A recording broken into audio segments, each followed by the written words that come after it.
Live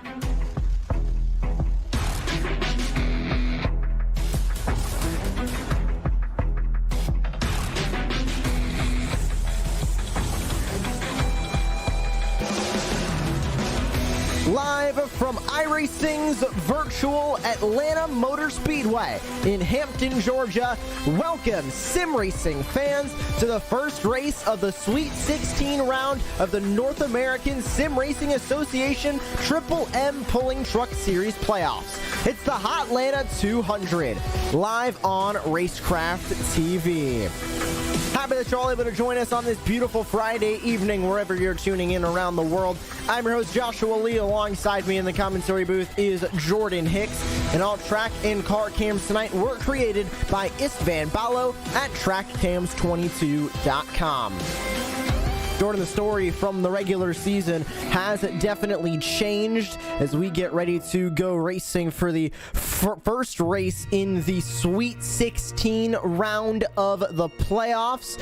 And there is a ton to talk about. Atlanta, Daytona, and Kansas make up this round, but we take all the drivers from this season. We have the top 16, but they're all fighting for only 8 spots in the next round. And you know, definitely these drivers have not disappointed this whole entire season. We've seen so many close battles, so many close finishes. It's to a point where these playoffs are going to be so crazy, to a point where these drivers are just going to fight harder and harder every single week. So rolling into Atlanta, I'm looking forward to tonight. And the numbers next to the drivers are the amount of playoff points they have secured over the season, and each playoff point has accumulated to 1 point that they got added to their now redone total. So everybody gets reset, same amount of points, which is 0 for the playoffs. 15 sits the top of the standings with Keith Bradley up there, Stephen Thomas in second, Robbie Richards, Taylor Peacock, and more. They all go back to the 16 drivers, and you can recognize the 16 drivers who are competing in the playoffs this season by the banners on their trucks, and everybody that is in the playoffs will be highlighted in yellow on our timing and scoring horizontal ticker and vertical ticker as well. So you'll be able to keep up with where your favorite stands throughout tonight and where all of the playoff drivers stand as we go through the first race of the playoffs. And we mentioned a handful of those tracks that we are going to be visiting on this calendar, and we have Daytona in 1 week's time, then Kansas, then we go into the next round of the playoffs, Nashville Super Speedway and Richmond, and then rounding out at Charlotte. Jordan, one thing that jumps out to me, 3 intermediates out of the tracks on this calendar for the remainder of the season. A lot of the drivers who are strong at intermediates are going to have a fun time, especially here in this first round with Atlanta and Kansas. It's going to be interesting because, like you said, Josh, we saw at Martinsville, Taylor Peacock, he had an outstanding night. He really walked away with a clean sweep, I believe. So, like you're talking about, every single track can be different for every driver, and hopefully a different outcome for everyone, because Atlanta, Daytona, and Kansas, they're all pretty different from each other, so it's going to be interesting in the coming weeks. We've seen Keith Bradley have some speed on the intermediates. We've seen Robbie Richards be really the intermediate king. 2 wins on intermediates this season, I believe, out of the 4 that we have had in this calendar. So watch for a couple of those intermediate strong drivers to have a fun time here tonight at the Atlanta Motor Speedway. Opened in 1960, located here in Hampton, Georgia. Just a little bit over a mile and a half, 1.54 miles, sits the Atlanta Motor Speedway. 2.48 kilometers on this track as well. We can take a look at how long we'll be racing for tonight here in the race analysis. 134 laps, 1 lap shorter than 1 week ago at Chicagoland. Stage 1 is 30 laps. Stage 2 will end at lap 60. It is also 30 laps in length. Then we'll go racing for roughly about 70 laps to the conclusion of the race. 4 sets of tires in the pit lane. They will need to make a pit stop through the middle portion of that final stint in the final stage of competition. So watch for that to happen on the racetrack as well. Qualifying has wrapped its way on up, and we are getting ready to take a look at the starting grid for tonight's race here from virtual Atlanta. We're glad all of you are tuning in for the Hotlanta 200 in the NASRA Triple M Pulling Truck Series, the first race in the Sweet 16 round of the playoffs. And it is time that we take a look at your full starting grid for tonight's race. Walking away with the pole position, it is going to be Joey Doucette with a great qualifying time. He goes to the top of the board, the only driver under 31 seconds on the starting grid. Taylor Peacock starts to his outside. Jacob Klinkart, Devin Painter, Chris Cinnamon in the top 5 with Keith Bradley rounding out your top 6 spots. Further down from there, it's Michael McKinnon, Kyle Hess, Raul Meza, Jose Luis Rivera rounding out your top 10. Robbie Richards, Stephen Thomas share that 6th row. Brady LaBeouf, Cody Knott, Dana Shepard, the top 15 with Bill Lester, Steve Williams, and Dane Hagan. Top 18 on the racetrack. Jeffrey Sickles, Adam Newbert, Logan Quinn, Eric Zimmerman, Tori Thompson, and Ted Wade round out the top 24. And rounding out the field, 25th will be Brandon Bullock. Not the best start for Bullock in this race as we get ready to roll off here from Virtual Atlanta. We'll get a good look at the weather for tonight's event here from Virtual Atlanta. 82 degrees on the track temp, Jordan. We already know Atlanta is so low on grip because it's such an old surface. It chews up these tires, and 82 degrees on the track temp.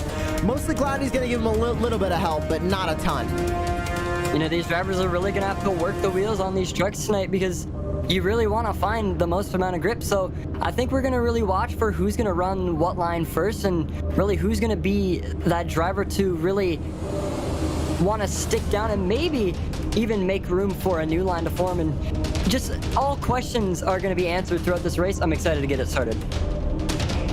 And of course, getting ready to begin the playoffs as well. 16 drivers are getting ready to begin the playoffs tonight. Field is going to roll its way through, and you can see everybody with a yellow banner on the top of their trucks, as well as a yellow spoiler at the back as well.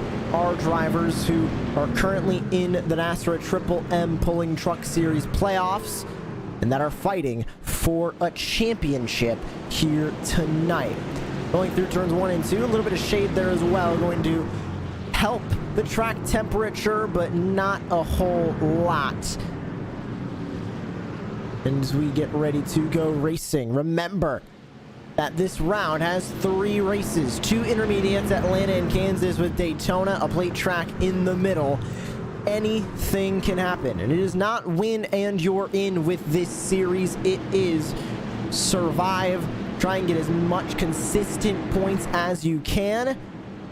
And if you're in the top 8 for the points when it comes to the end of this Sweet 16 round of the playoffs, you'll net yourself a spot in the next round. Ready to go racing. Pace truck will make its way into the pit lane. It takes that hard left-hand corner. We're glad you're with us here on Racecraft TV. It's time to get started. The playoffs of the NASRA Triple M Pulling Truck Series is green.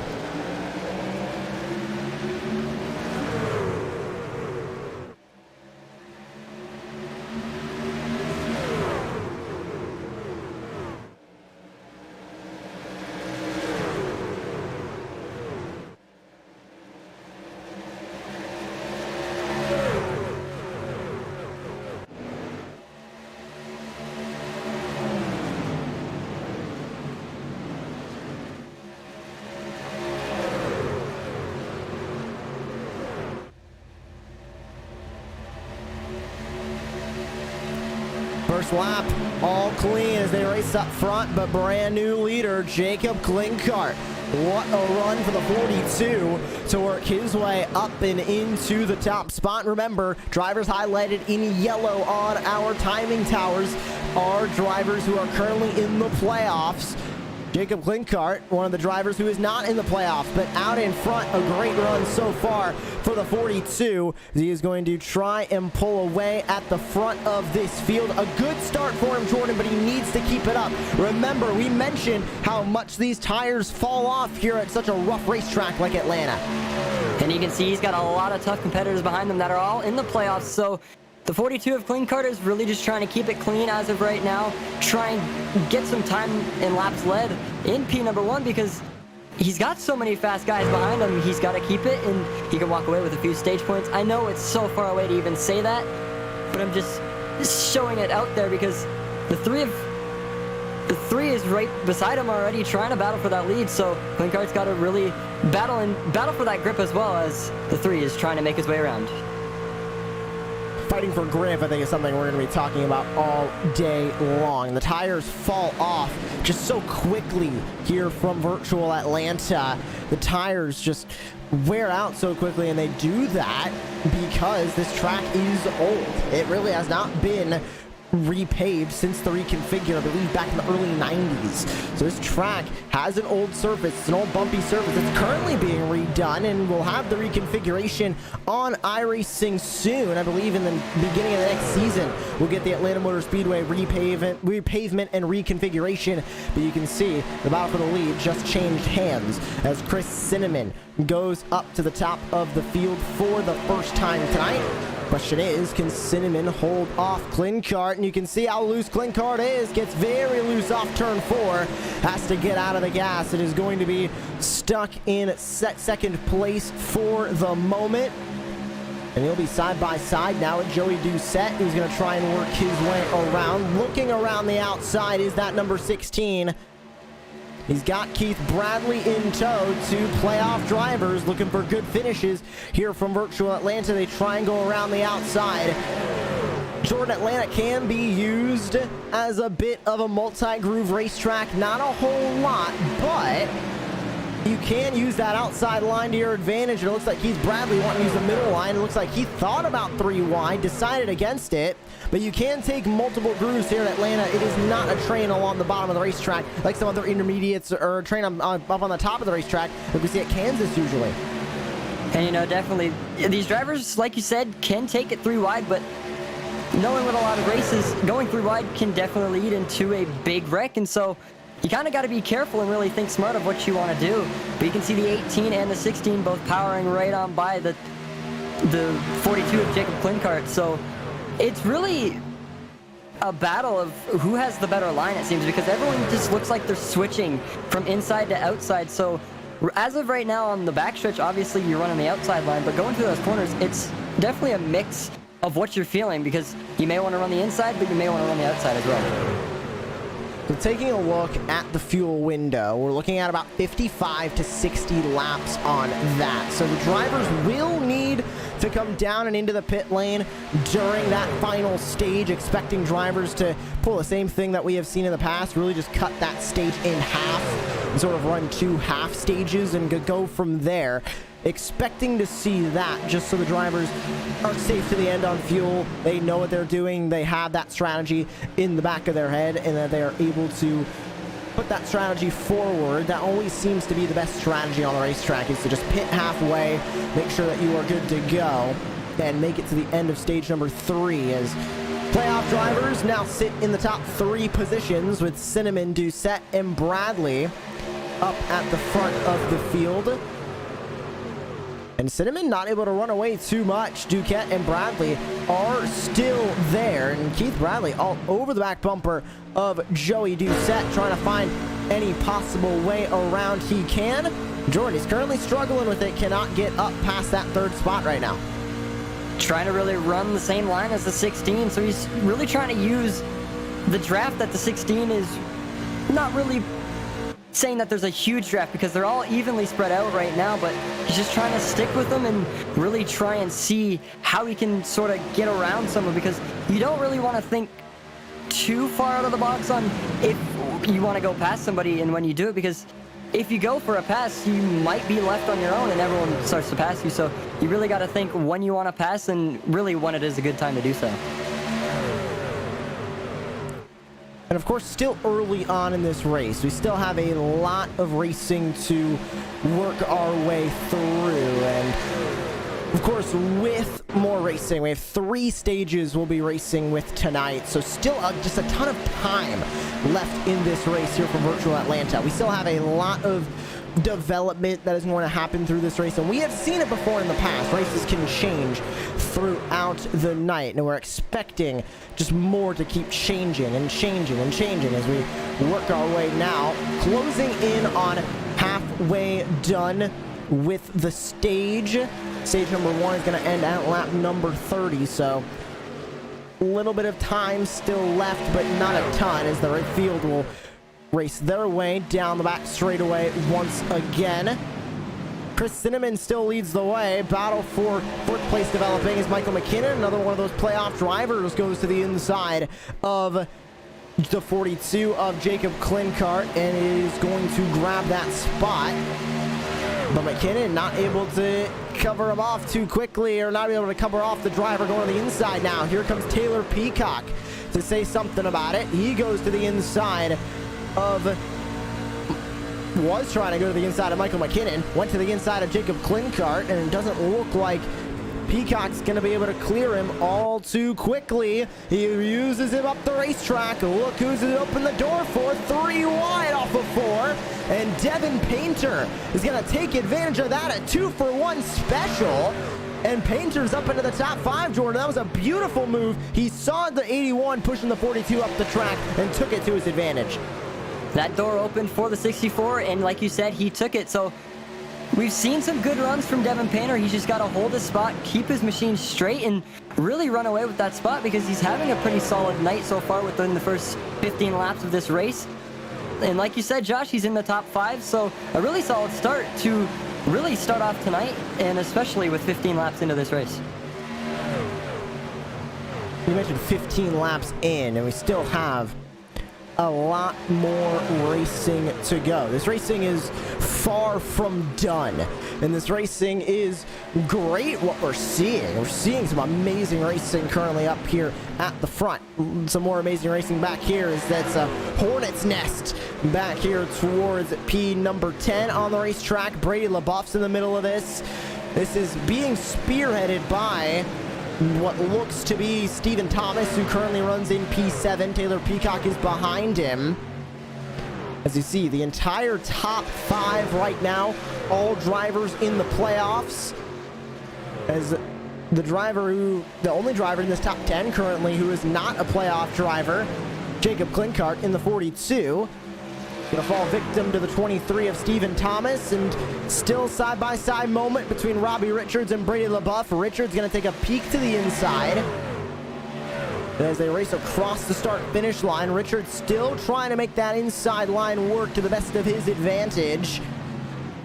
Just can't, he's able to get around Hess, but look at LaBeouf, not able to use that inside line really too much to his advantage, and he is going to only stay side by side with Rivera. He taps the wall in the back straightaway, and Rivera gets very loose up there. Side by side moment for P3 as well, as McKinnon goes to the inside of Keith Bradley. Side by side across the line, McKinnon on the inside line, Bradley on the outside. Almost a door slam there. And Jordan, it's going to get increasingly difficult for these drivers to battle as those tires continue to wear. But with this cloud cover coming over the speedway, track temps will start to drop just a bit. And you can just see everyone just struggling for grip right now. And like you said, it's going to be so difficult later on in this race, because if we have just a green flag run for, say, a whole stage, these drivers are going to be struggling.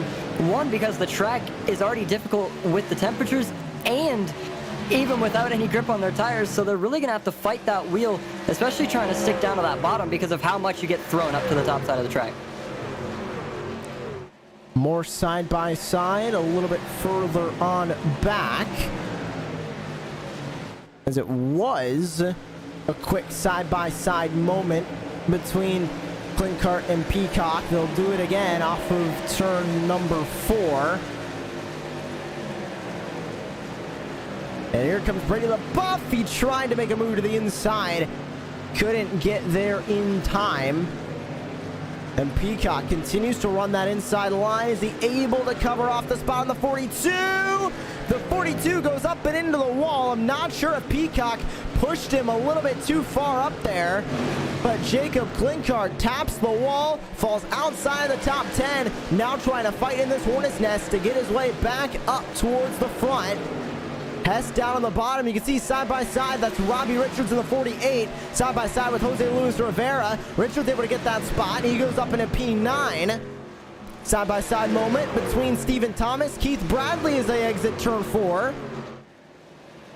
Again, 2 playoff drivers fighting off of turn number 2. Stephen Thomas on the inside, Keith Bradley on the outside. Stephen Thomas, the regular season champion, now working his way up and into 5th place. A great night for Stephen Thomas so far, Jordan. He's just trying to really make that track work, and he's really up there already, Josh, because I've said this so many times before. We usually see him in the back for the first half of that race, and he makes his way up. But recently, he's been really just sticking in that top 10 like for the past few weeks, and so he's really running with everybody up in that top part of the pack, and you can just see how calm he is and really just trying to keep that 23 machine down to the bottom line and as fast as it can go.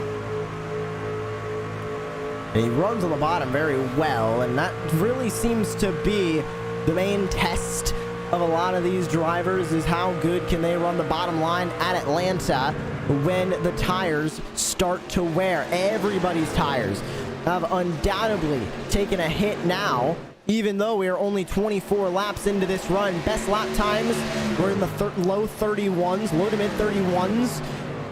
Lap times across the field are in the mid to high 32s.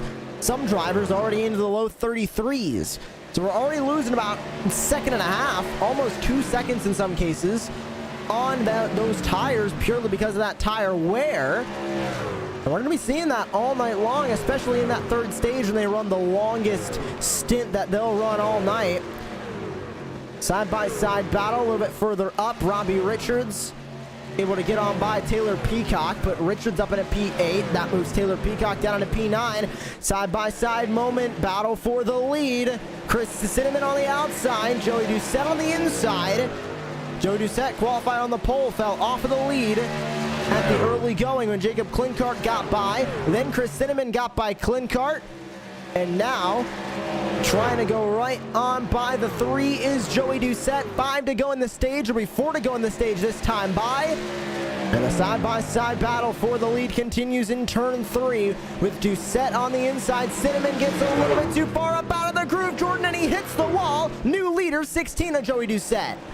And you can see there was nothing the 3 could do right there because the car just wanted to keep going up and up, which completely sucks because there's nothing you can do, and all you have to really do is just slow down, and that's the last thing you want to do. So for the 3 to get the lead taken over from him like that, he's definitely going to want revenge from the 16 of Joey Doucette for that battle for the lead. Here's the replay, and there's Cinnamon's contact with the wall, gets shoved off of it, and unfortunately that lost him the current race lead as Joey Doucette leads the way. 3 laps to go now in stage number 1. Remind you of the stage lengths, both of them, stage 1 and 2 being 30 laps in length. Final stage being about 74 laps, with the caution at stage 2 about 70 laps. And they'll be pitting at about halfway through that stint. Small side-by-side battle between Rivera and Lester. That seems to have calmed down. Everybody seems to have calmed down across the racetrack as Doucette comes across. 2 to go in the stage. And we'll continue to see how this race is going to develop. We'll see who is going to come into the pit lane and grab some fresh tires, assuming everybody is going to come into the pit lane. Big question is, what is going to happen in the pit lane? And will we see a new race leader coming out of the pit lane as well? Across the line, white flag goes up and into the air for stage number 1. And it is the 16 of Joey Doucette who leads the way. He showed speed at the intermediate 1 week ago at Chicagoland. Was unable to walk away with that race win. Now he's going to look for look for his first one of the season, I should say, here from virtual Atlanta. And the checkered flag is going to come out and across the line for Joey Doucette. He wins stage number 1 from the Atlanta Motor Speedway. caution flag flies, and we'll see how pit stops are going to influence the running order of this race. The big question is, we know everybody's going to come in for tires. I know tire strategy here, Jordan, is going to be one of the worst ideas I think I might have ever heard of, trying to not take tires under caution at Atlanta after 30 laps. However, you could see some maybe a little two tire strategy, maybe some fuel strategy being played, because they can stretch it out to the end of stage number 2 on fuel. Maybe they go for just tires only off of this stop. It's going to be really interesting because we usually say when you end a stage, you want to come out and start the next stage with a fresh set of Goodyear tires. So with whatever these drivers got in their minds and what they're thinking, I'm really curious to know what's going to happen and who's going to come out in P number 1 if the lead changes. Assuming that lead is going to change, of course, because Doucette will be coming into the pit lane. He has the first stall, though, so that definitely changes things. Let's find out. Field is coming down and into the pit lane. Doucette leads him in. Cinnamon, Painter, Thomas, McKinnon, Bradley, Richards, LaBeouf, Peacock has the top 10 as everybody enters the pit lane. How is this one going to go? Doucette is in the box. Will he win the race off of the pit lane? Watch the pit lane exit. Everybody taking 4 tires. There they go. And winning the race off pit road, it is actually going to be Chris Cinnamon in the 3. He will win the race off pit road and restart in the top spot. So under caution for stage number 1 here from virtual Atlanta. We'll take a short break here on Racecraft TV. Make sure that you're not going anywhere. Stage 2 begins in the NASRA Triple M Pulling Truck Series when we return on Racecraft TV.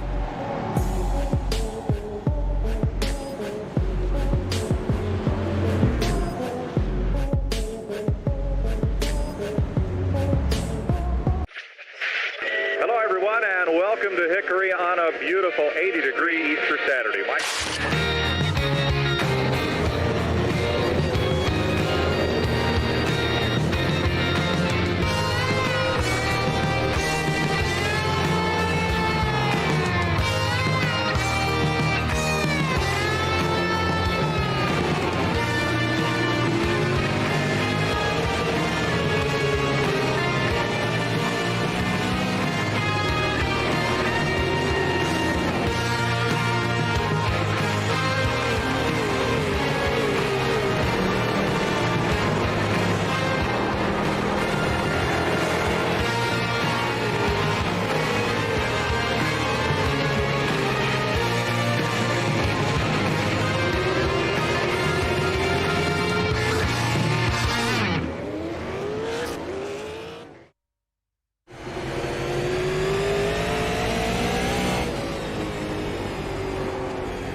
Welcome back to iRacing's virtual Atlanta Motor Speedway. You're tuning in to live coverage of the NASRA Triple M Pulling Truck Series from virtual Atlanta.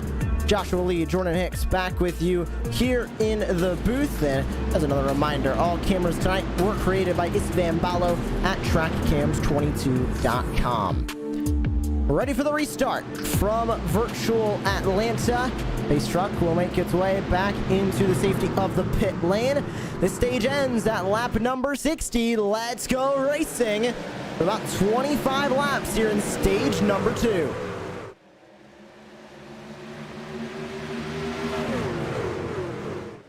Great start for Chris Cinnamon as he grabs the early lead. Back from there, Devin Painter able to grab second place. Doucette and Thomas go side by side as they race for P3. Doucette's going to get that spot. Stephen Thomas falls into line for P4.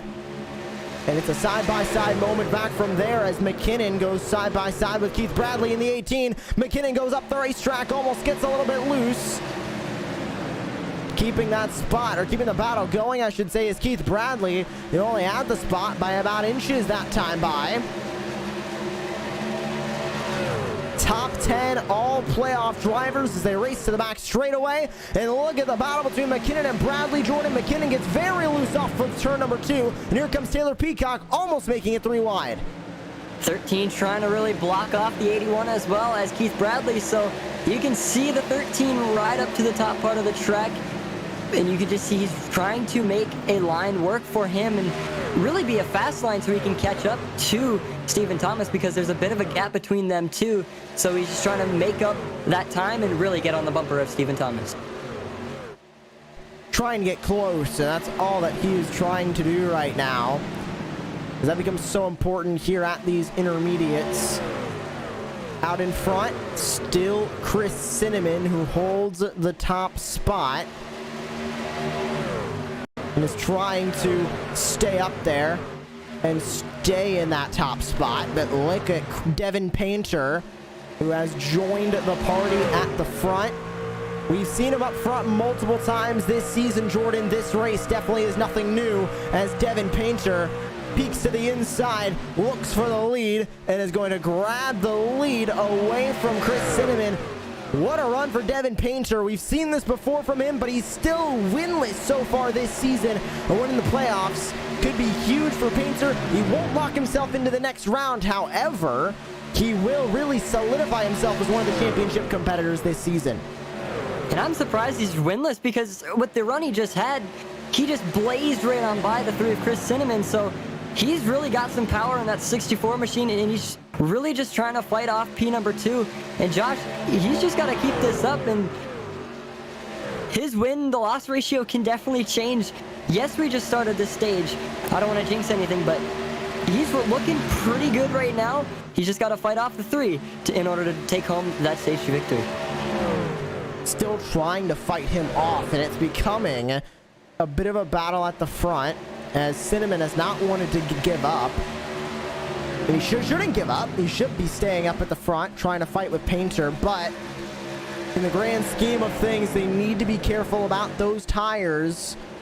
We're going to sound like broken records here in the broadcast booth talking about tires, but it is really the main thing you talk about here at the virtual Atlanta Motor Speedway and at the real life Atlanta Motor Speedway. Tires go away so quickly that it's always going to be a talking point. Since the start of this run, about, give it maybe 8 laps ago, we are already down about 4/10 when it comes to lap time.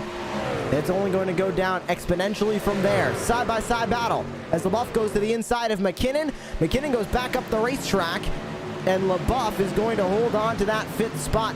A great run for LaBeouf. Jordan, remember back to Las Vegas Motor Speedway. Got his first ever NASRA Triple M Pulling Truck Series win there. That was an intermediate. You could see some of the same energy from Brady LaBeouf tonight. And he's had a great night. His lowest was 13th, and he's currently up in the top 5. So he's definitely looking to change and maybe make a change in this race. He's just got to really run consistent and really catch up to the guys in front, because it does seem like there's a little bit of a gap between both him and Stephen Thomas. But with the amount of power and guys behind him, Josh, I think he can really get up to the back bumper and possibly get himself higher up in the pack. All the 9 wants to do right now is just continue to knock off a couple of drivers and continue to work his way up through the field. Keith Bradley, Michael McKinnon, side-by-side moment. Bradley on the inside, McKinnon on the outside as they continue to go side-by-side. Across the start-finish line for Devin Painter, as we now have 16 laps to go here in stage number 2. Painter able to hold on to the lead as we go back to the battle between Peacock and McKinnon. It has gone in the way of Taylor Peacock. McKinnon now side by side with Kyle Hess as Hess runs on the inside.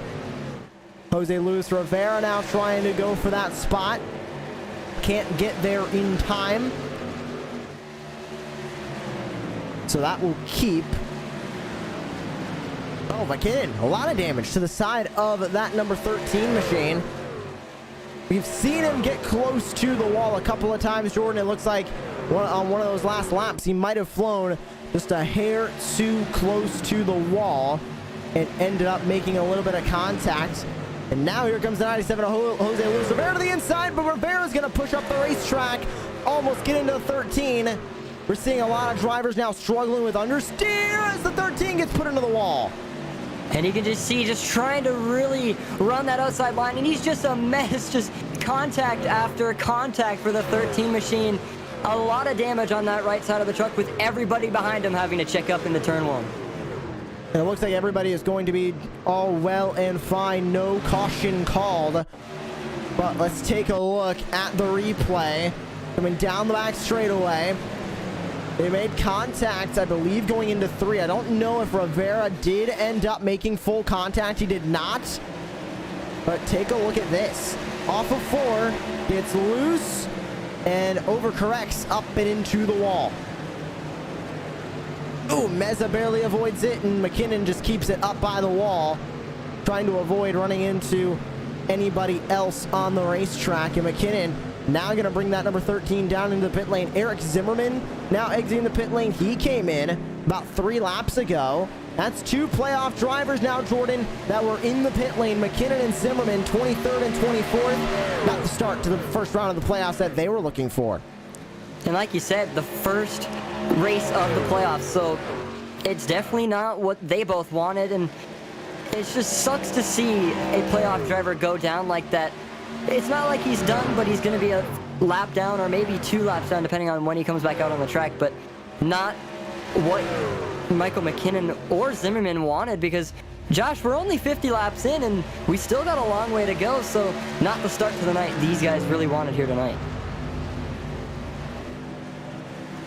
Tell you what, who has had the start to the night that they wanted? Devin Painter. Very dominant night for him so far as he continues to lead the way. Joey Doucette in second. Stephen Thomas sits in third. And of course, Stephen Thomas, one of the drivers that is looking for success here in the playoffs. And a driver who needs that success here in the playoffs to work his way into the championship floor. Remember, Stephen Thomas was our regular season champion by more than 100 points over the rest of the field. Looking to capture that exact same magic here in the playoffs and run away and grab the championship if he possibly can. That is what he is going to be looking for in this season. Of course, 16 drivers starting this playoffs, and you can see a majority of the field here is playoff drivers. Don't believe we have had any playoff drivers not start this race. We did not. We had all 16 begin this race, so that means only 8 drivers in this field are not playoff drivers, and it becomes challenging for those non-playoff drivers, Jordan, because they want to race, they want to keep it up, and one of them is right here, Kyle Hess, going by playoff driver Jose Luis Rivera for P9. They want to keep racing, they don't want to give way, but they need to make sure that they are not getting in the direct way of any of the playoff drivers and ruining their playoff hopes. And that's the thing, you don't really want to walk away from a race knowing that you might have ruined someone's playoff chances, especially in that first race. So you really got to be careful with who's behind you, because if there's a playoff driver behind you and you're not in the playoffs, you kind of just got to really let them on by. And I guess you could really fight behind them to defend off behind you, but it all depends on really who's behind them as well. So it's really a guessing game on really how you're going to race somebody and how the playoff driver's even going to think the drivers that aren't in the playoffs really going to react when they want to go right by. The playoff drivers usually, just speaking from other league experiences, they might think that, you know, the regular drivers are just going to let them go by because ultimately they're racing for a championship. But I don't think in this series we're going to see a lot of drivers do that, really give way for the playoff drivers, because ultimately they're still sharing the exact same racetrack as non-playoff drivers. You don't see that in the NFL. You don't see playoff teams going up against regular teams that were in the regular season. You don't see that in the playoffs. You see that here in motorsports and in NASCAR. You see the playoff drivers battling with other just regular drivers on the racetrack who are still running for the exact same trophy at the end of the day in this race that the drivers that are in the playoffs are running for. So these drivers who are in the playoffs need to be careful because they cannot expect non-playoff drivers to give way for them on the racetrack. Leaders starting to catch up to Eric Zimmerman, who pitted a couple of laps ago. That is the driver in front of him who is about to go 4 laps down. It looks like Michael McKinnon has pulled off the racetrack and he is out. But Devin Painter leads the way. 4 laps to go. And what a run so far for Stephen Thomas. He's up 10 spots where he started, now in second place, trying to catch up to the leader, Devin Painter. And how about Brandon Bullock? Another one of those drivers, up a ton of spots. Lowest is 25th. That is where he started the night. So up 11 spots from where he started 24th, excuse me. He's up 10 spots from where he started. Great run so far for Brandon Bullock in the 17. Hoping to see more of that from him tonight. As out in front, Devin Painter. 3 to go here in stage number 2. It doesn't look like any side-by-side battles on the racetrack for the moment. As we'll take a quick ride on board with the 17, or with the 95, excuse me, of Bill Lester. Looks like Brandon Bullock might be side-by-side. Yes, he is. Goes to the inside of Raul Meza. Bullock and Meza side-by-side for P13 on the racetrack. And Meza's able to get on by, covers off that spot on Brandon Bullock. So Bullock now stays in 14th, excuse me. Meza will stay in P13. So Meza on the deep defense there.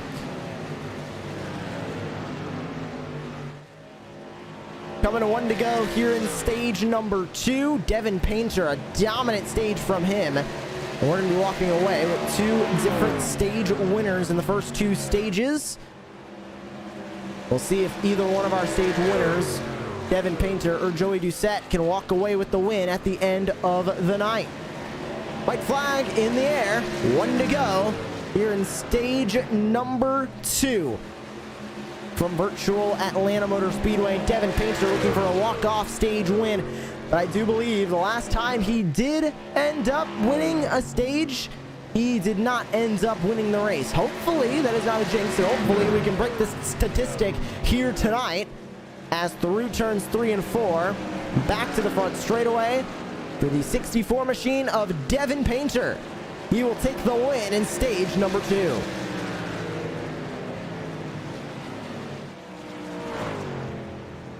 The yellow flag is thrown, and Devin Painter in the 64 walks away with the stage 2 win. Now the big test. How many position changes are we gonna see in the pit lane? Jordan, we could see a lot of position changes like we saw a lot of position swap last time into the pit lane under the stage 1 break.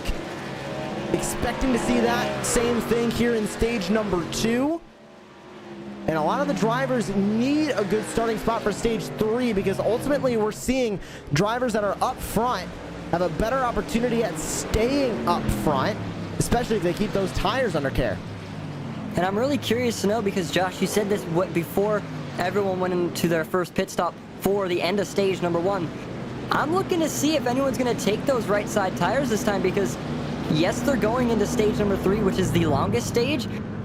But since we're going to be seeing a lot of, maybe not a lot, but a few green flag stops, I wonder if they're going to take those right side tires, and maybe even if they're going to take some fuel. It all depends on really what they're going to do, because that's just going to improve who's going to get out first and who's going to have the fastest pit stop time.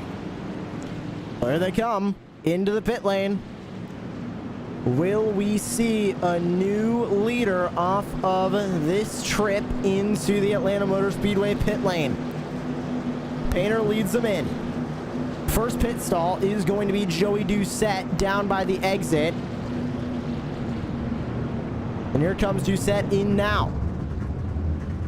Let's find out who's going to win this race off of pit road. Out first, I believe that was just a 2-tire strategy call for Bill Lester. And as he exits the pit lane, I'm seeing no box time for him. I believe he might have missed his pit stall here. Seeing 0 pit lane box time for the 95 of Bill Lester. What happened to the 95 here? We'll get the story from the pit lane. It looks like he might be coming back down into the pit lane. Not sure what happened for the 95, but we will find out. And we will take a break here on Racecraft TV. But remember, we're coming right back with stage number 3 of action. And we're going to crown a winner after 70 more laps. Coming up next on Racecraft TV.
We are going Racecraft TV sounds of speed as we go back to racing in stage 3.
issues for Taylor Peacock at the start of that run. And I'm coming off of turn number 4.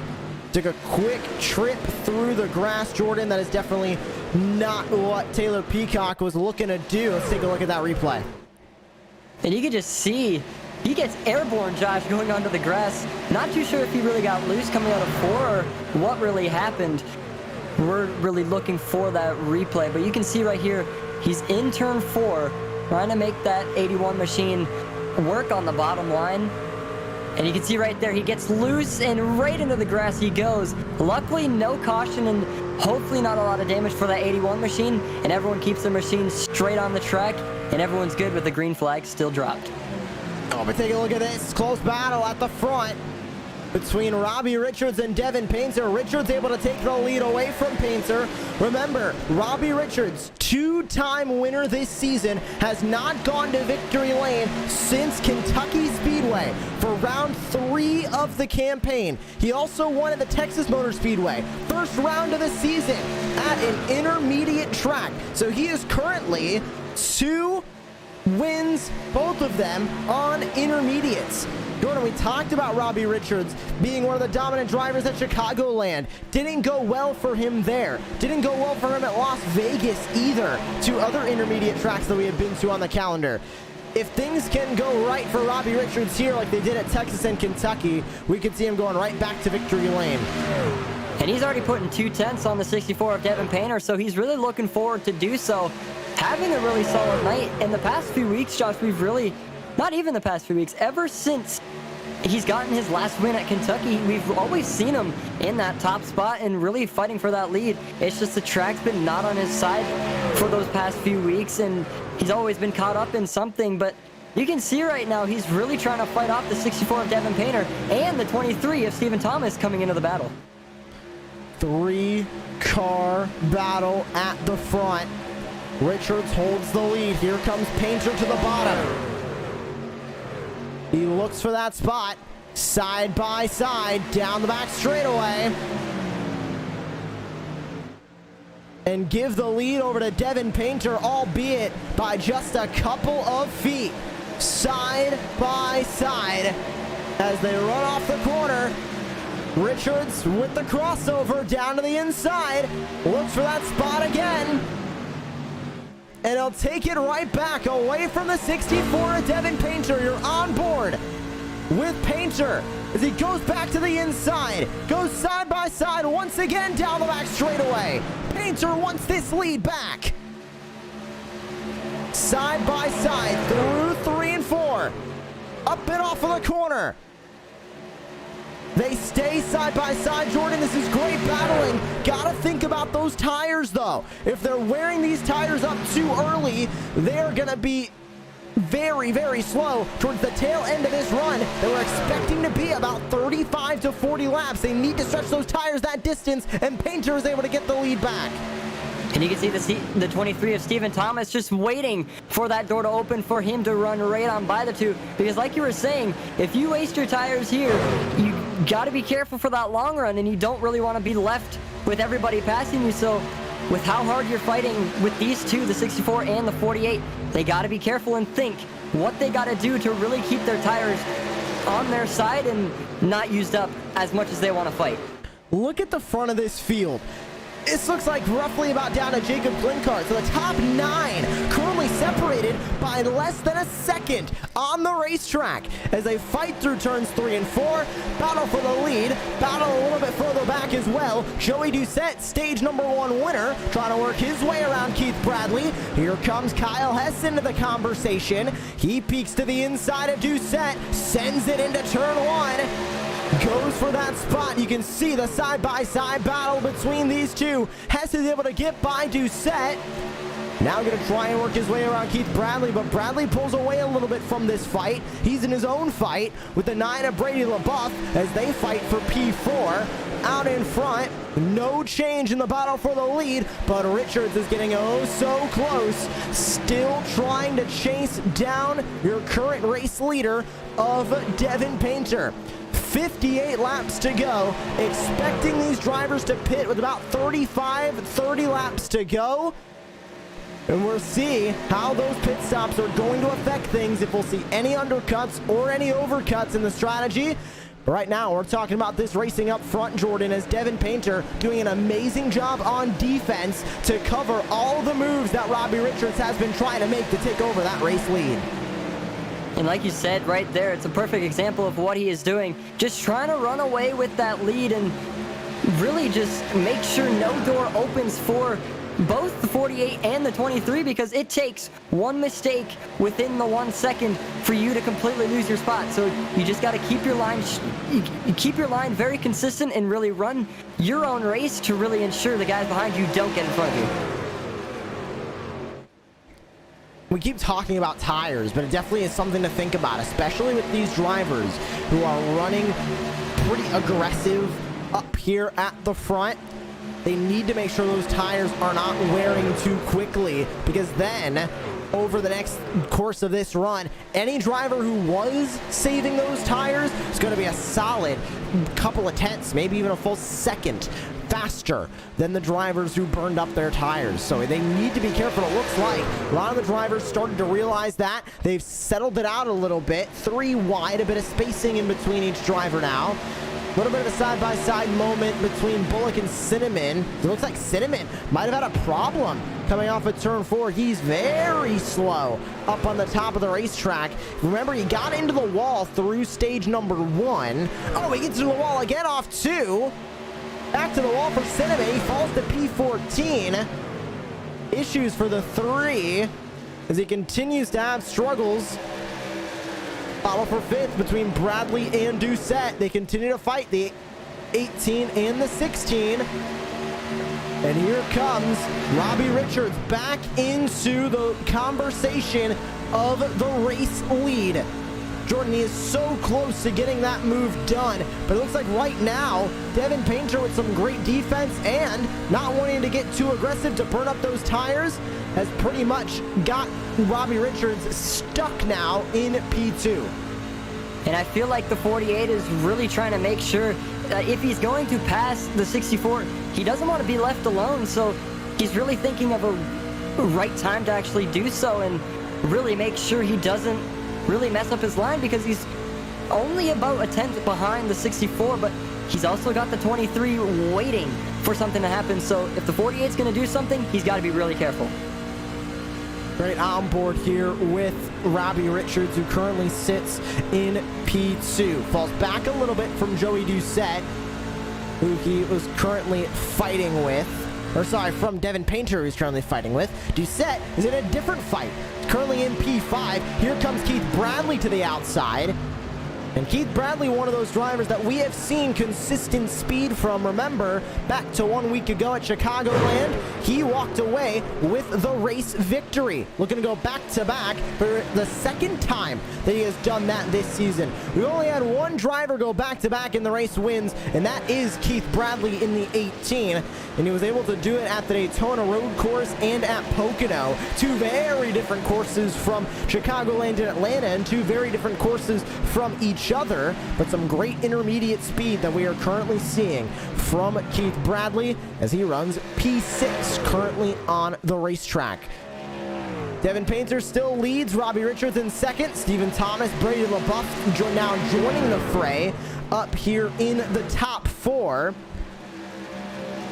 And Richards still able to get close, but the driver who is also close to this lead battle right now currently sits in that 3rd spot, and that is Stephen Thomas as he makes a move to the inside, trying to get by the 48 of Richards, still side by side, and Richards able to barely hold on to that spot, still is battling as they go into turn number 3, the battle for second place.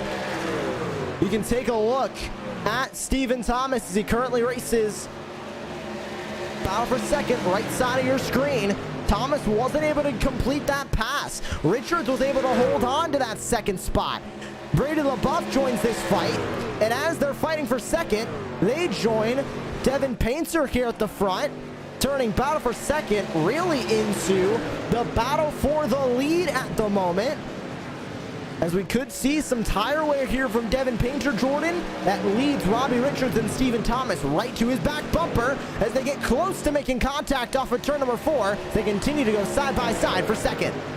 And you can just see this whole top 4 is just completely run away from everybody else. So they're really trying to make it a race between them 4. And so you can see the 48 trying to just make that machine stick on that bottom line. And he's fitting in right to the outside line. So Stephen Thomas will take over P number 2. But he's got to be careful because one mess up can mean he loses that spot. Already 48 to go. It'll be 47 to go at the line here. And as they race into turns 1 and 2 once again, Stephen Thomas able to kind of run away now a little bit here at the front, trying to get back to the back bumper of the 64. This seems to be the battle for the lead now, as it looks like Robbie Richards, unfortunately, losing a little bit of time in those tires, and he goes side by side with Brady LaBeouf here. LaBeouf on the inside, with Robbie Richards on the outside. They continue to fight back to turn 1. LaBeouf inside, Richards outside. And that inside line prevails through the middle of the corner, not able to fully prevail as they continue to fight for P3. A little bit of a side-by-side battle here for third, and also one a little bit further back, but this third place fight continues. We'll stay on it as Richards up on the outside line, fighting to hold on to a top 3 spot. You're wondering if these tires are starting to wear. Both Richards and LaBeouf are down 2 seconds from their best lap time of the race, in the low 33s when it comes to lap times. Jordan, these drivers are going to be hungry for some fresh tires soon, but they need to make sure that they can make the pit stop work. Everybody, if they pit from here, is good to the end, but you're going to be burning those tires up through the long run if you try and stretch 45 laps to the checkered flag. And that's the thing too, it's going to be all really a strategy now, because anybody could go into the pit lane and have those fresh tires and really start to fly up the order. And so I'm curious to know when, especially this top 5, is going to make that move and go down into the pit lane, because with 44 laps to go, they've got a lot of time, but you don't want to, like you were talking about, stretch it too far, because then you'll be stuck out on the track and have no time to really fight for your spot back. You saw Robbie Richards in the 48 get into the wall. We're seeing smoke on the back straightaway. I believe Eric Zimmerman just went around, and the first caution that is not for a stage break is out tonight. And I believe it was the 94 of Eric Zimmerman who went around to bring out the yellow flag. We'll take a look at a replay. Here's Zimmerman going into turn 1. Jose Luis Rivera right behind. Let's see how this wreck develops through turn 2. Zimmerman loose, tries to overcorrect, hits the wall, and spins down to the inside. Hits the front end as well. Zimmerman, a playoff driver. This is not going to help his playoff chances. But now, Jordan, here comes everybody into the pit lane, but they're gonna have to stretch a lot farther on tires. We were really expecting drivers to only stretch about 30 laps on tires. That's the longest run they've made tonight through stage number 1. They're gonna have to stretch roughly about 40 laps on these tires now. And I'm wondering if they're gonna come in a second time after this, so it's all depending on how these drivers feel and what they want to do. So curious to know who's gonna walk out with P1 in this pit stop. So these drivers are really trying to make their pit stops as quick as possible to really run away with that lead. Off the pit lane, Painter wins, albeit not by a lot of time. But Thomas is able to get out in second place. That's going to be huge for the 23. Doucette, Richards, and LaBeouf, your top 5 off of pit road. We'll take a short break here on Racecraft TV, but remember, more action But the NASRA Triple M Pulling Truck Series is coming up right after this break. We'll conclude stage number 3. We'll be with you all the way through to the checkered flag tonight here on Racecraft TV. The first race of the playoffs for the NASRA Triple M Pulling Truck Series. We're under caution for the 3rd time tonight.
Welcome back to live coverage of the NASRA Triple M Pulling Truck Series. First race of the playoffs from virtual Atlanta. Joshua Lee back here in the booth. Jordan Hicks alongside. We're ready to go back to racing. 39 laps to go and they take the green flag, and Devin Painter leads them to the green.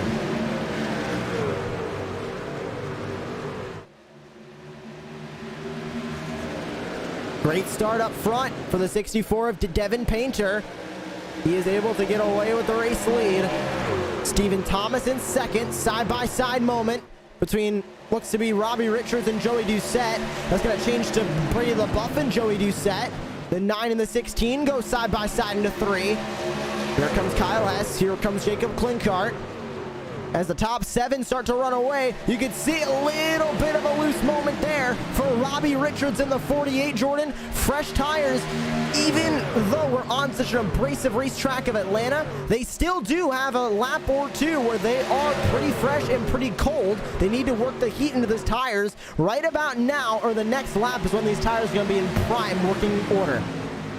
And that's the thing too, so especially when you're battling up into the front, you got to be careful because you don't want to overpower yourself and completely spin or get loose, because you'll end up losing spot on the track, and which we saw from, I believe, the 48 last lap. So he's really trying to work the tires on that 48 machine along with everybody else, so everyone can really be, like you said, in that working order and really on their A game within this final stage. Front 7 have single filed themselves out. Devin Painter and Stephen Thomas currently run first and second on the racetrack. We have seen these drivers be very dominant tonight. We've seen Robbie Richards be very dominant tonight. I don't even go as far as say Joey Doucette, who won stage number 1. He sits in 6th. One of the dominant trucks tonight with 36 to go. Maybe still a pit stop on the horizon. Waiting to see what these drivers are willing to do, or if they're going to run all the way to the end on this set of tires.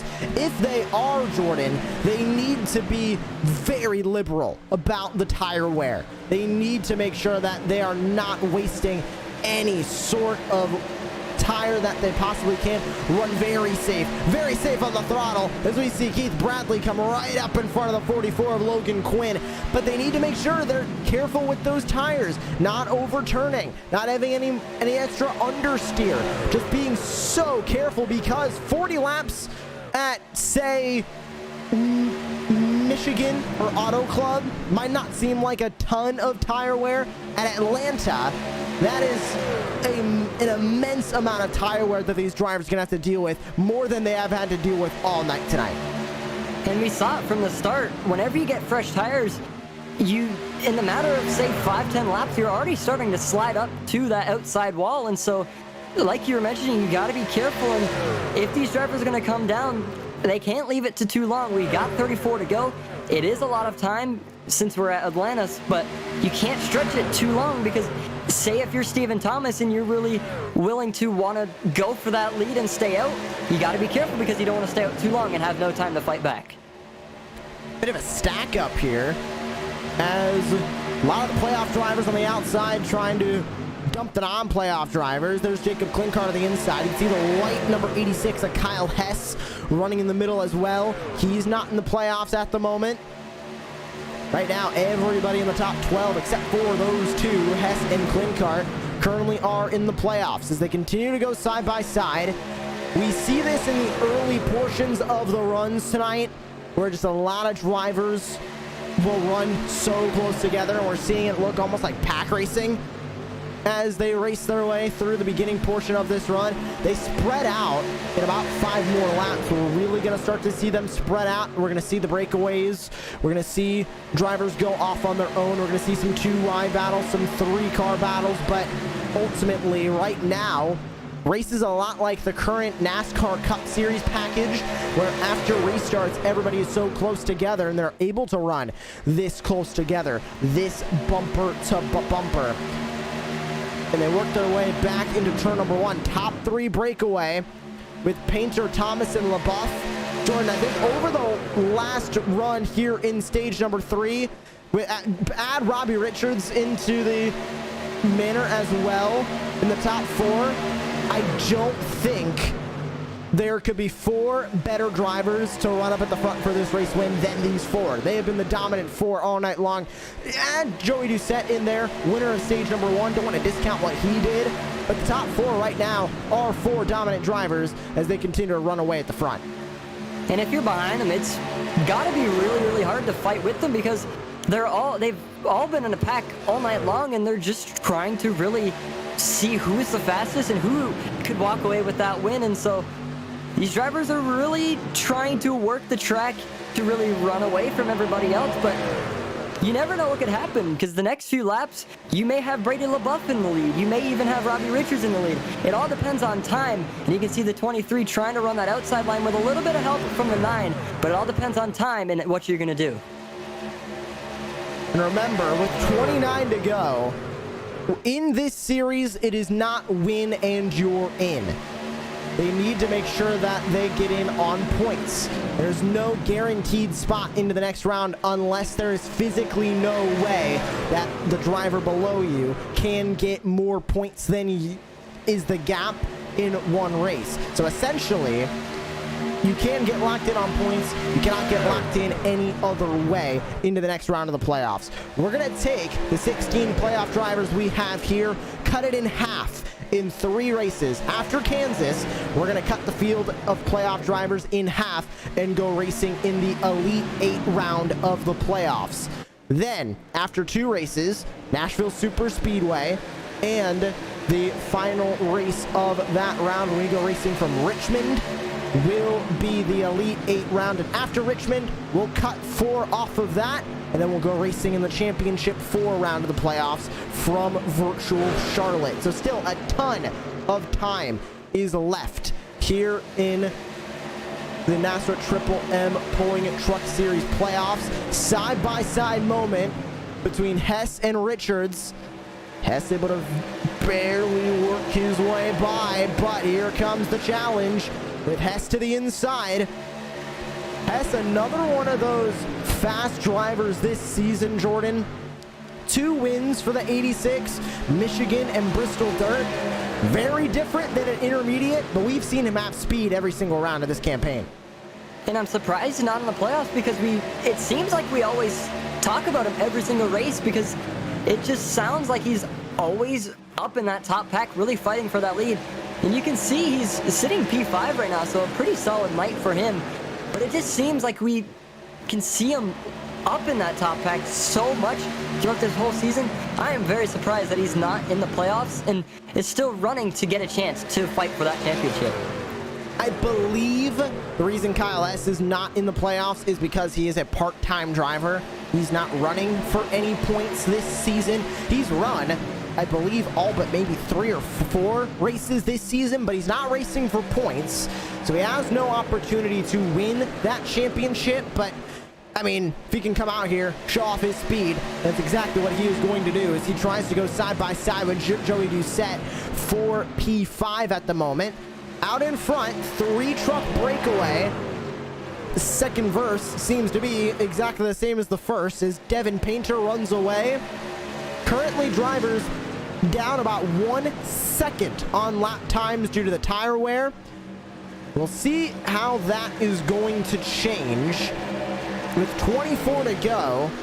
Assuming if this goes green to the end, Jordan, we're not going to see any more drivers hit the pit lane. However, if we do see pit stops, if we do see more drivers coming into the pit lane, the game of tires is going to change because especially after a good amount of time on these tires, I'd say if drivers start trickling down or if we get a caution inside 10 to go, the difference in tires is going to be huge between the drivers on fresh tires and the drivers on old tires. And I do think that's going to put a big change if that does happen within this top 3 because how close they are. And you can see the top 3 is about only 1/10 off of each other, and everyone behind is about 6/10 behind. So these drivers in the top 3 are really trying to run away with that lead. But like you mentioned, if that caution comes out, it's going to stick them all back up together, and they're going to have to fight harder and harder till that checkered flag. Side-by-side moment here. Almost missed it, but it looked like an issue for Raul Meza on the back straightaway there. See if we can grab just a really quick replay of that because it looks very interesting as he ran down the back straightaway. Just a quick issue. Do we go on board with Meza? Did he almost hit the wall? Yes, he did. Goes for a crossover and makes a little bit of contact with Jose Luis Rivera. They might have missed each other, but either way, very close to making contact then. As we go back up to the front, Painter and Thomas still the top 2, 20 to go from virtual Atlanta. And Thomas is right there. Last time by, Thomas a hair faster than the 64 of Devin Painter. Can he continue that is the big question. Here comes Brady LaBeouf as he sits 3rd truck in line in the number 9 machine. What is he gonna do in this battle for the race lead? 19 to go at the line. And Jordan, right now, Painter running up front. This is gonna be huge for him in the playoffs because he comes in to this round. He only got 2 bonus points from playoff points this season. He's already starting at a bit of a disadvantage. Trying to change that as he goes into Daytona in 1 week's time. Trying to be in a little bit of a better spot away from the cut line because he currently, at the start of this race, sat in P6 in the points. So he was only 2 spots above the cut line. Trying to change that as he goes into possibly the wild card race of the playoffs at Daytona as the battle for the lead continues off 2.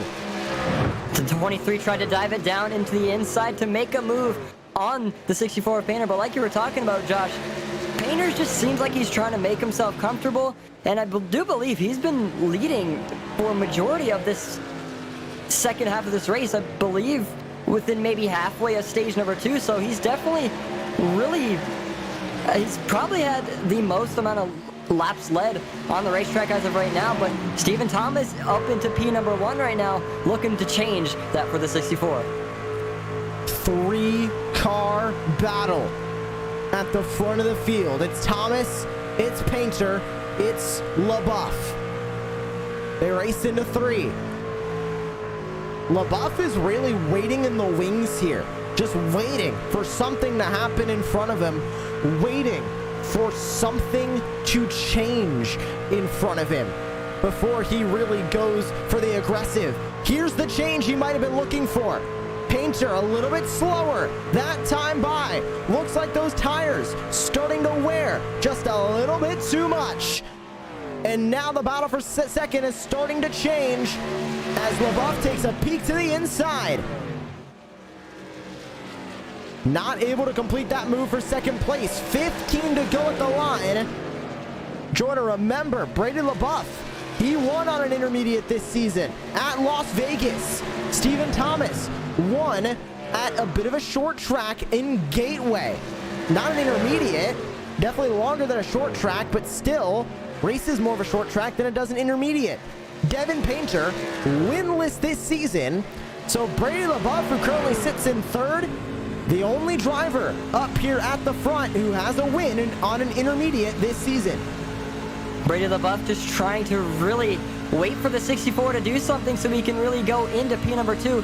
We saw about a few laps back, he tried to make it into the inside line and take over, but he didn't get that pass complete. So now it's just a waiting game on when that door is going to open for him. We've got 14 to go, so he's got some time, but he doesn't have the most amount of time. So if he's going to make up into P2, he's got to do it quick.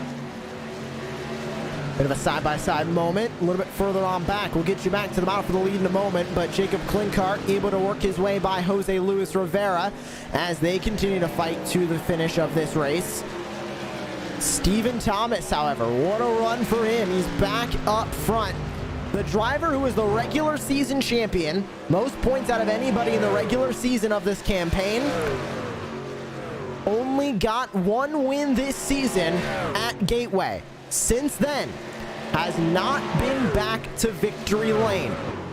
Trying to change that as a month and 9 days removed from his last win is looking to get it done once again.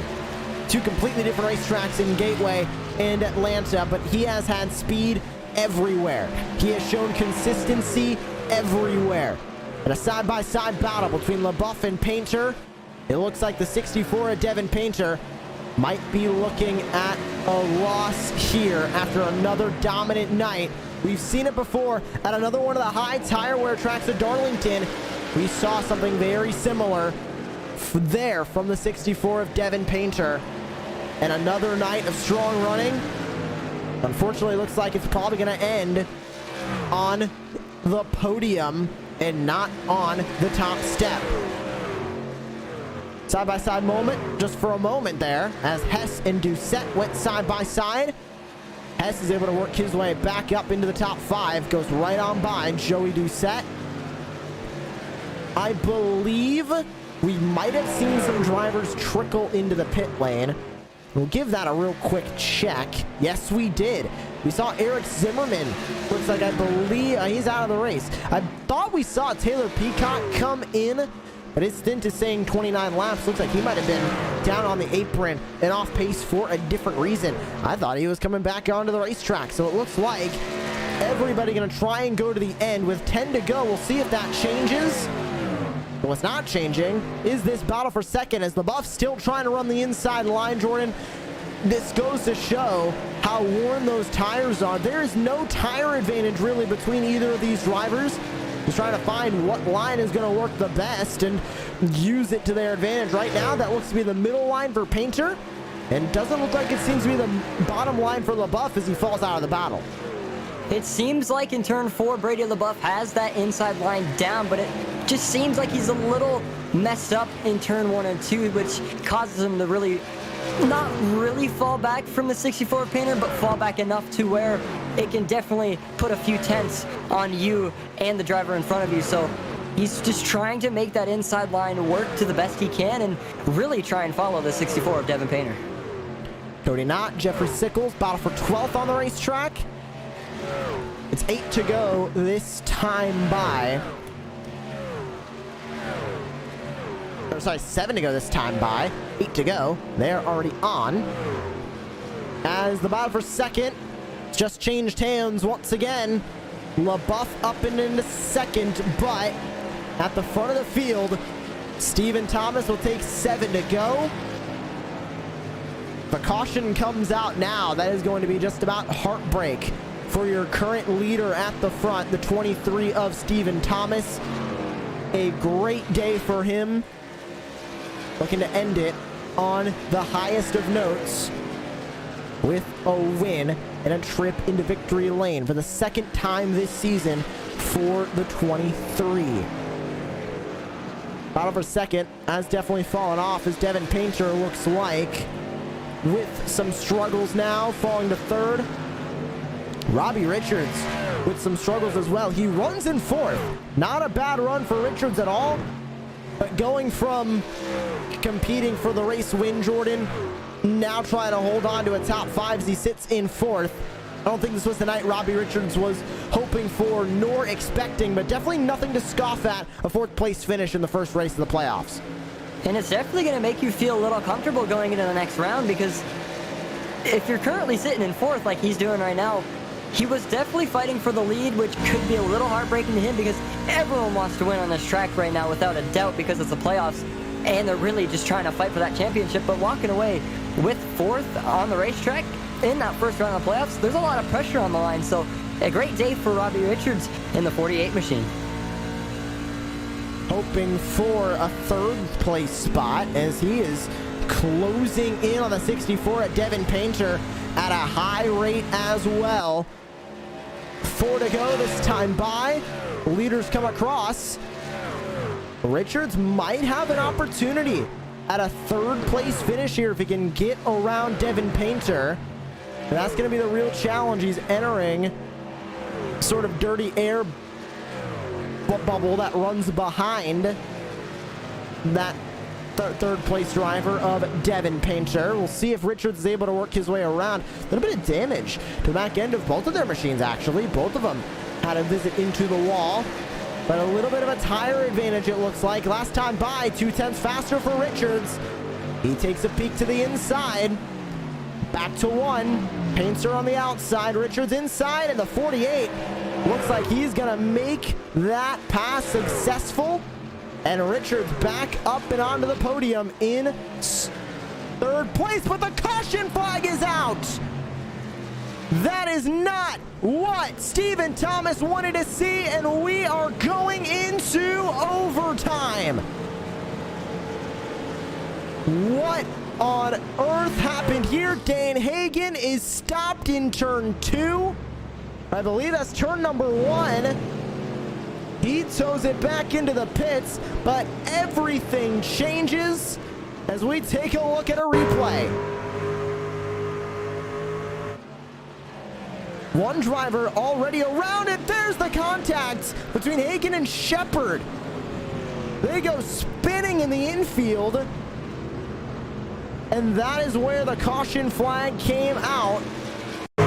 What on earth was happening in front of him? That was Jose Luis Rivera, who got loose off the corner, it looked like. Tried to come back up and onto the racetrack. And that is what brings out the yellow flag. He did get loose off of the final corner. Was it contact with Keith Bradley? Yes, it was. A door slam from Bradley sends the 97 of Jose Luis Rivera up and over into the wall. And then it was carnage from there. Now the big question is, how many of these leaders are pitting? We had a handful come in. Thomas and Bullock stay out. Painter comes in. The top 2 are caught on the racetrack, not making a pit stop for fresh tires. Jose Luis Rivera stays out as well. Brady LaBeouf exits pit lane first, Jordan, and LaBeouf is going to be in the best spot for this restart, P4 on fresh tires. that are roughly 42 laps newer than Stephen Thomas, Brandon Bullock, and Jose Luis Rivera, who sit in the top 3 spots. This is going to be interesting because these final few laps are going to be the ones to really watch for, because these top 3 are really going to try and fight as hard as they can, because we've seen the 23. He was running a great race, putting, I would say, almost a second or maybe 5/10 on P number 2. So I'm looking forward to see who is going to really walk into victory lane tonight, because it all happens after the green flag drops, and it's just one to watch, and a great way how we're going to finish the first round of the playoffs. The first race of the first round, of course, this first round being 3 races. And unfortunately, we won't be on the air in 1 week's time from virtual Daytona. However, we will be here for the elimination round of the playoffs from virtual Kansas. You can catch that action 2 weeks' time, same place, right here on Racecraft TV. Let's take a look at the schedule for the playoffs. As you can see, we have a lot of races down and over as we go into the 15th round of the season here from virtual Atlanta. The first round of the playoffs begins here. We go to Daytona and Kansas with 16 drivers, cut them in half for the Elite 8, which will race at Nashville Superspeedway and the Richmond Raceway. Then in the Championship 4 round of the playoffs from the Charlotte Motor Speedway, the top 4 will go racing for a championship. Here is how they began the night as well in terms of the playoff grid. Now, those points that are next to each of the drivers' last names are the playoff points that they had in the regular season that then translated to bonus points as they entered the playoffs. So you can see Bradley with the most with 15, Stephen Thomas in second with 11, Robbie Richards, Taylor Peacock, Brady LaBeouf, Devin Painter, Jose Luis Rivera, and Michael McKinnon came into this race in the top 8 based on bonus points. Meza, Doucette, Cinnamon, Knott, Bullock, Shepard, Quinn, and Zimmerman come in with a bit of something to prove. And right now at the front, talking about drivers trying to prove something, Stephen Thomas is looking to get back into victory lane for the first time since August 29th at the virtual Gateway Speedway. He's only looking for his 2nd win of the season, even after having the regular season championship. Ready to go back to racing. First attempt out of 2 at a green-white checker tonight. Stephen Thomas, Brandon Bullock. Talk about Bullock. Talk about Rivera, who currently sits in 3rd, and Thomas is around. It's a huge stack up in the front. Thomas gets turned. Will we see a yellow flag? It looks like we're still green as drivers continue to slam into each other in one. Bullock's around. Multiple drivers involved. Still no caution is out. More drivers are getting turned on the back straightaway. We're still 2 laps to go. And I believe Jose Luis Rivera sits in 2nd. Devin Painter back to the front. No cautions after the 3 separate incidents we saw. And the white flag is called. 1 lap to go here from virtual Atlanta. And after some of the wildest racing we have seen and an insane overtime restart, carnage everywhere. In the first attempt at a green-white checkered, we don't need a 2nd attempt tonight. And coming across the finish line, unofficially, Devin Painter gets his first win of the season from Atlanta.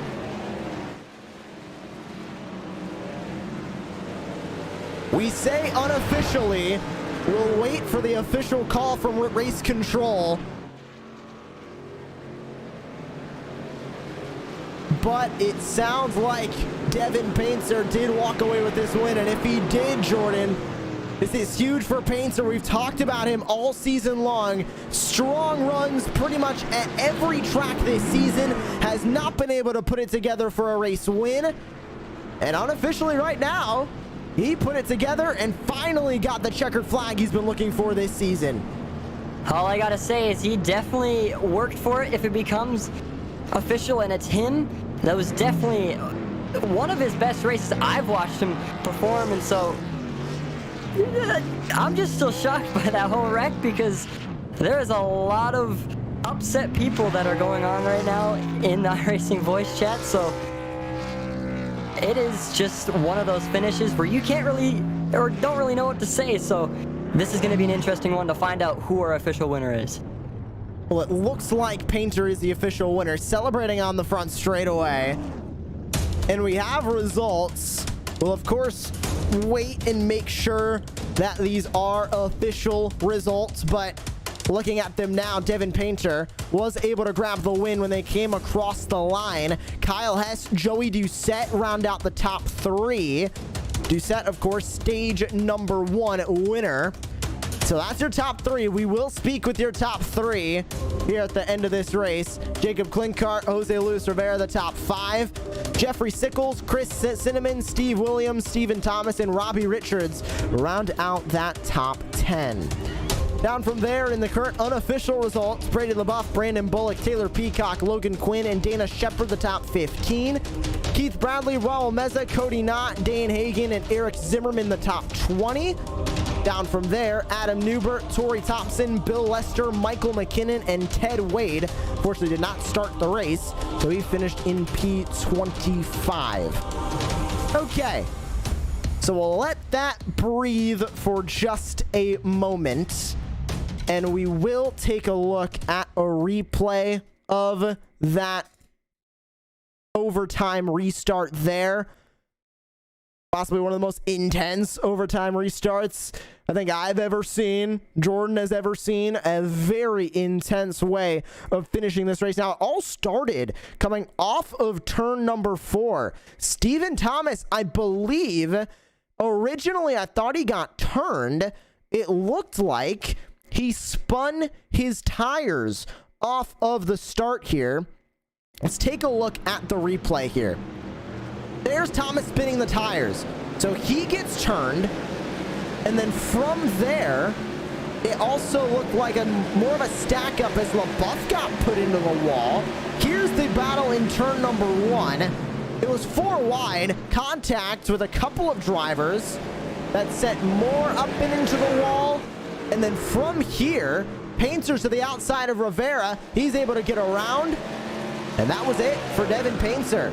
He was able to walk away with the race win tonight.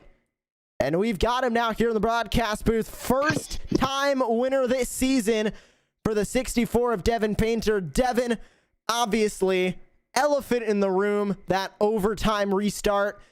What are your thoughts? And ultimately, it did end in a victory for you. So I don't think you're really that mad at that overtime restart.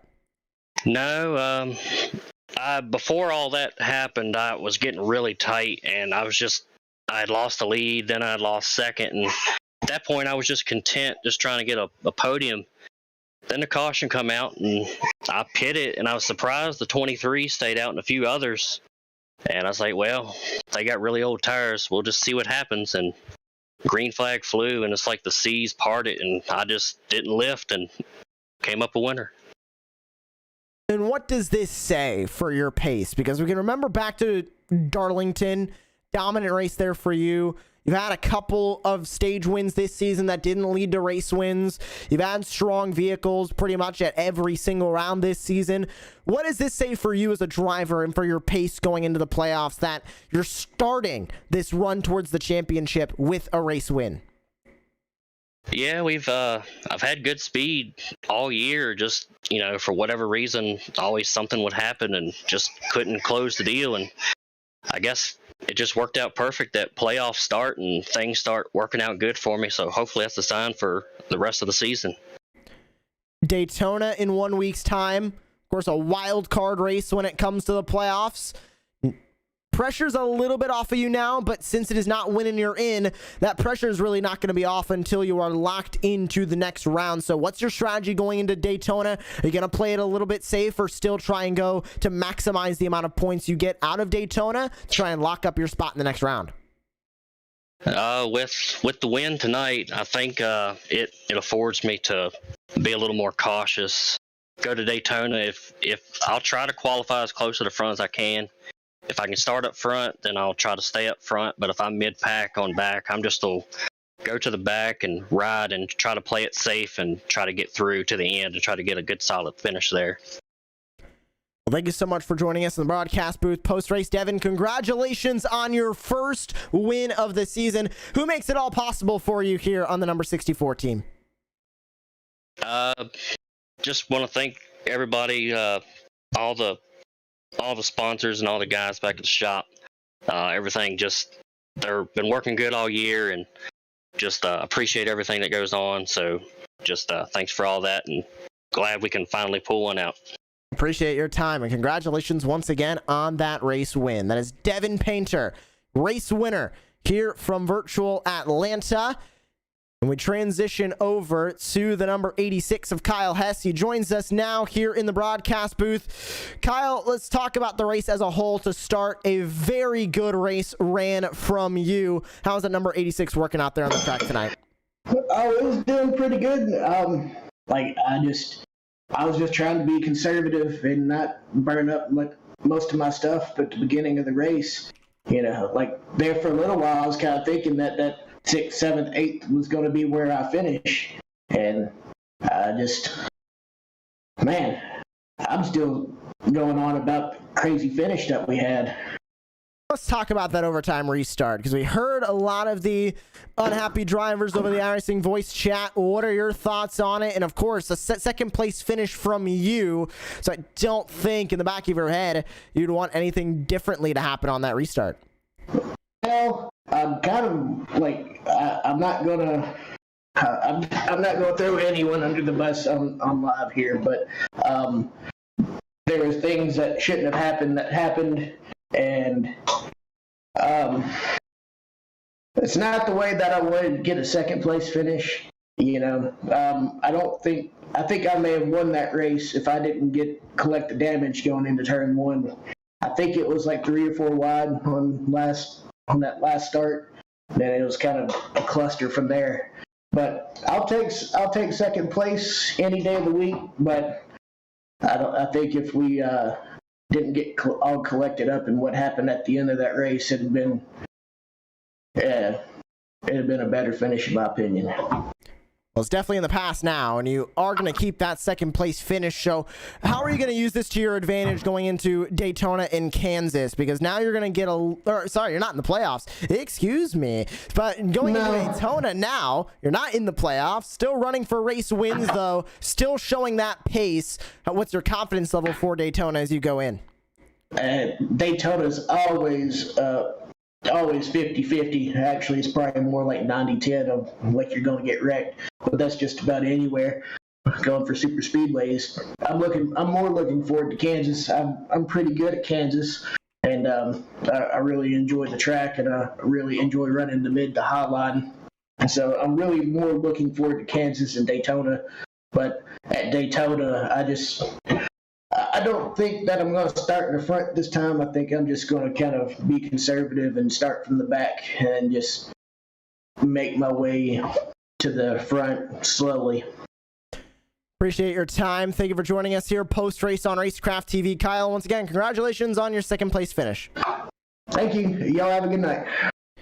Great to hear from Kyle S. Finishes in P3 tonight, and we finish off the post-race show with Joey Doucette, who comes home with a bit of a comfortable third-place finish for you, Joey. One of your best finishes of the season, and off the heels of another good finish at the Chicagoland Speedway. Let's start by talking about this race as a whole. You've shown speed, winner of stage number 1. How was that number 16 car working out there tonight? Good. First stage, I saved a lot.